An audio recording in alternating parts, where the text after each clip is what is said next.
Olá, bem-vindos ao Futebol Descomplicado. Uma coisa é certa, ninguém é campeão à 19ª jornada. Faltam ainda 15 jornadas com 45 pontos em disputa. Contudo, o Sporting parte para estes últimos 4 meses com uma vantagem significativa, mas longe de ser garantia do que quer que seja, até porque os 3 candidatos ao título ainda têm que jogar entre si. E neste caso, em teoria, o Sporting é o que tem o cenário mais desinteressante. Terá que jogar no Dragão e na Luz. Não é menos verdade que o Benfica também terá que ir ao Dragão. Portanto, ainda há muito campeonato pela frente e se olharmos ao que se tem passado nesta época, nenhum jogo tem vitória garantida para os principais candidatos ao título. O Sporting, por exemplo, já perdeu em casa com o Santa Clara e fora com o Moreirense. O Benfica, além da derrota normal em Alvalade, já perdeu com o Sporting Clube Braga na Luz e com o Futebol Clube Famalicão em Casa Pia fora. Já o Futebol Clube Porto, além das derrotas normais em Alvalade e na Luz, perdeu na Madeira, frente ao Nacional, quando podia inclusivamente ter assumido a liderança. E mais recentemente em Barcelos, com o Gil Vicente. Por aquilo que acabei de referir, podemos afirmar que o campeonato esta época tem sido uma montanha-russa de emoções. Até novembro parecia que a máquina leonina estava de tal forma oleada que dificilmente o Sporting deixaria fugir a oportunidade de festejar um bicampeonato 71 anos depois do último feito. Porém, devido a um erro de casting de Frederico Varandas, que escolhe João Pereira para suceder a Ruben Amorim, o Sporting teve uma queda abrupta, com 2 derrotas, 1 empate e apenas uma vitória. Microciclo que permitiu que o Benfica chegasse ao Natal em primeiro lugar. Liderança que foi pertença do Sporting desde o início da época. Rapidamente, Varandas corrigiu o erro e substituiu João Pereira por Rui Borges, que estava a fazer um trabalho excepcional no Vitória Sport Clube. Essa troca coincidiu, ou não, com o derby eterno. O Sporting vence o Benfica e assume novamente a liderança. No entanto, mais a norte do país e fora desta luta, o Futebol Clube Porto tem um mês de dezembro fantástico e capitaliza o microciclo negativo do Sporting, a derrota do Benfica em Alvalade e o empate nas Aves. O mês de dezembro estava a ser tão profícuo para o Futebol Clube Porto que, para juntar a tudo o que referi, o Sporting empata a 4 em Guimarães. E assim sendo, tem a possibilidade, na Madeira, frente ao Nacional, de assumir a liderança isolada. Contudo, a verdade é que não consegue vencer e deixa o Sporting na frente. Digamos que até à jornada 19 a disputa pela liderança estava bastante empolgante. A questão essencial e que se pode colocar é se isso é fruto da qualidade das 3 equipas. A minha resposta é um redondo não. Não é de facto pela qualidade, nem pelo contrário, é fruto da incompetência dos 3.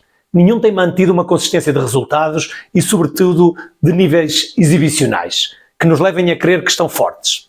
Por exemplo, se verificarmos os últimos 3 campeonatos, à 19ª jornada, na época transata o Sporting tinha 49 pontos, mais 2 que os atuais. O Benfica 48, mais 7, e o Futebol Clube Porto 44, mais 3.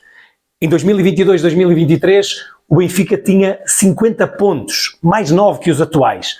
O Futebol Clube Porto 45, mais 4, e o Sporting 38, menos 9. Não nos esqueçamos que nesta época o Sporting ficou em 4º lugar a 13 pontos do Benfica. Já na época 2021-2022, o Futebol Clube Porto tinha, à 19ª jornada, recordo, 53 pontos, mais 12. O Sporting, os mesmos 47, e o Benfica 44, mais 3. Ou seja, por estes números podemos verificar que as equipas têm perdido hegemonia. Outra questão que se pode levantar é, então, quais são os fatores que poderão explicar o menor rendimento das 3 equipas. Por um lado, julgo que o quadro competitivo tem uma influência muito grande. Sporting, Benfica e Futebol Clube Porto têm uma densidade competitiva muito superior aos restantes. Se não vejamos, o Sporting este ano já efetuou 33 jogos, o Benfica 32 e o Futebol Clube Porto 31. Mais do que estes 3, só o Sporting Clube Braga com 37 jogos e Vitória com 35. Mas não nos esqueçamos, Sporting Clube Braga com muitas dificuldades para assegurar o 4º lugar. E o Vitória, apesar do bom campeonato, está em 6º lugar.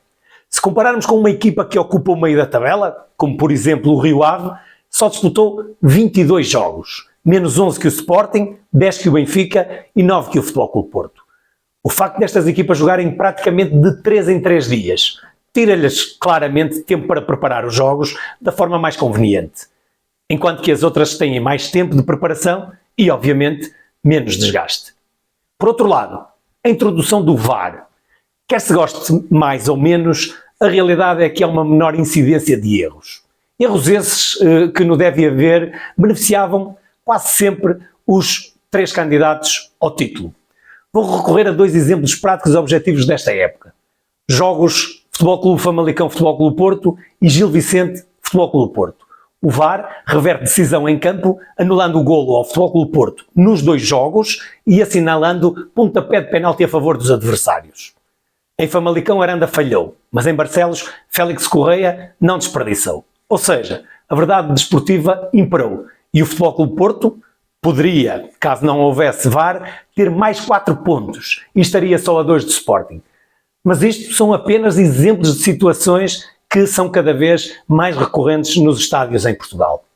Há ainda a competência dos clubes de menor dimensão, que não tendo a mesma capacidade de recrutamento, cada vez estão mais competentes, quer na sua estrutura diretiva, quer na composição das equipas técnicas e, sobretudo, ao nível das condições de trabalho, que começam claramente a aproximar-se das de maior dimensão. Os 3 denominados grandes, uns com maior, outros com menor capacidade financeira, ainda são os clubes que têm maior atratividade para o recrutamento de jogadores. Pela sua história, pelo seu projeto, pela sua presença sistemática em competições internacionais. São, portanto, clubes apetecíveis. Todavia, o critério de seleção está cada vez mais complexo e a seleção terá que ser, inevitavelmente, mais rigorosa. Os investimentos têm que ser em menor número e mais assertivos. Estes clubes, com o atual quadro competitivo, terão obrigatoriamente que fazer uma maior rotatividade do seu plantel, para se apresentarem competitivos em todas as frentes. Para isso, têm que ter plantéis mais profundos, mas não só em quantidade, sobretudo em qualidade. Terão que recrutar pelo menos 2 jogadores por posição com qualidade muito semelhante. Não quer dizer com isto que terão que ter 26 jogadores exatamente com qualidade idêntica. Isso seria inviável e poderia causar, inclusivamente, problemas sérios à equipa técnica. Contudo, além de um 11 forte, terão que ter alternativas com a mesma qualidade em determinadas posições. Falo, por exemplo, dos 2 centrais, de 2 médios e do ponta de lança. Ou seja, o técnico tem que ter ao seu dispor 4 bons centrais, 4 bons médios e 2 bons pontas de lança, em que seja indiferente jogar com A ou B. Nas restantes posições, há margem para haver uma ligeira decalagem qualitativa. Só assim, as equipas que lutam por títulos poderão continuar a ser competitivas. Caso contrário, será mais recorrente acontecer o que aconteceu na jornada 19. O Benfica perder em Rio Maior, frente ao Casa Pia, ou o Futebol Clube Porto empatar em casa com o Santa Clara. Termino como comecei. O Sporting, nesta jornada, fez o seu trabalho e ganhou uma margem mais confortável. 6 pontos. No entanto, absolutamente nada está a ganho. Despeço-me com o habitual abraço e na expectativa que continuem a acompanhar o meu trabalho.